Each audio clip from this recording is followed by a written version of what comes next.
All right, Steve here, and today we're going to talk about a tool that honestly can completely change the way you look at the market. It's the moving average. We're going to turn what looks like pure chaos on your screen into something clear, something you can actually use. Let's get right into it. You've seen it, right? You pull up a raw price chart, maybe for something like the micro S&P 500 futures, the /MES. And what do you see? It's just this jagged, frantic line that looks more like a heart monitor having a really bad day. It's so easy to get lost in every little tick up and down and get faked out of a perfectly good trade. So, what's the solution? How do we fix this? Well, what if we could just install a filter? Something that could cut right through all that noise and just show us what's really going on with the trend. And, well, that's exactly what a moving average is for. At its core, think of it as a trend filter. It's not magic. All it does is take a certain number of recent price points, averages them out, and plots that average as one single, smooth line. Now here's the key thing to get. It does not predict where the market is going. All it does is tell you very clearly where it has been. And you know what? That simple distinction is what's going to keep you sane and stop you from chasing all that noise. Okay, so not all moving averages are created equal, not by a long shot. There are two main flavors you really need to get a handle on because knowing which one to use and when is absolutely crucial. First up, you've got the simple moving average, the SMA. I call this thing the ship, because that's what it is. It's a straight average, so it's heavy, it's slow to turn, which is actually great if you're looking at long-term trends. But then you have the exponential moving average, or EMA. Now this is our speedboat. The EMA gives more importance, more weight to the most recent prices. That means it reacts way faster to what the market is doing right now. And when you're day trading something fast like the MES, you need that speed. So for our strategy, we're going to focus on two very specific EMAs. We use the 9-period EMA, that's our fast line, and the 20-period EMA, that's our slower, more foundational line. Now, when you see that faster 9 line cross up and over the slower 20 line, that's a really powerful signal.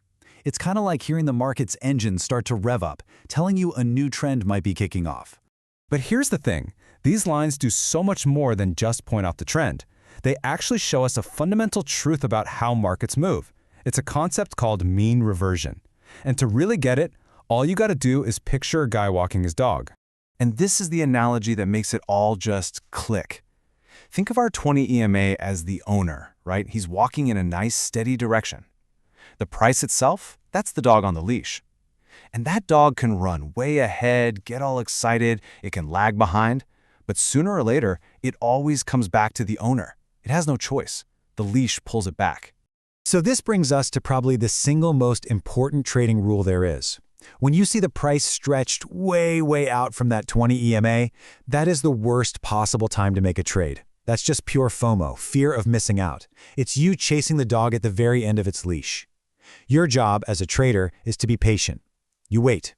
You wait for the price to pull back and touch that line, for the dog to come back to its owner. That is your high probability spot to get in.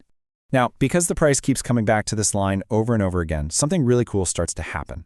The moving average becomes more than just an average. It starts to act like a dynamic level of support or resistance. Basically, a moving floor or moving ceiling for the price.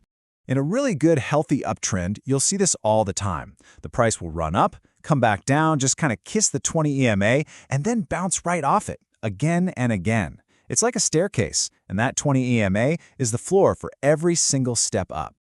As long as the market is respecting that floor, bouncing off of it, the trend is your friend. Everything's healthy. But this leads us to the most important question any trader can ask themselves. What do you do when that floor finally breaks? The answer? It's dead simple. You leave the building. You get out. No questions asked, no hoping it'll come back, no second guessing. A clean break and hold below that moving floor is the loudest, clearest signal you're gonna get that the party's over. It's your exit sign, plain and simple. All right, so let's pull all this together. Let's create one simple, actionable filter that can keep you on the right side of the market more often than not. I call it my no-brainer filter because it takes all the guesswork and, more importantly, the emotion out of the decision. It all comes down to this one rule. If the price is trading above your 20 EMA, you are a buyer, and only a buyer. You are only looking for reasons to go long, period. And if the price is below that line, you're a seller, or you're on the sidelines. That's it. This filter doesn't tell you the future, but it forces you to trade with the current dominant momentum of the market. So that's the whole game, right there. Use the moving average to define the trend for you, have the patience to wait for the price to come back to you, and have the discipline to know when the trend is broken. If you can master that, you'll bring a ton of clarity to your trading. I'm Steve, respect the mean, and I'll see you at the open.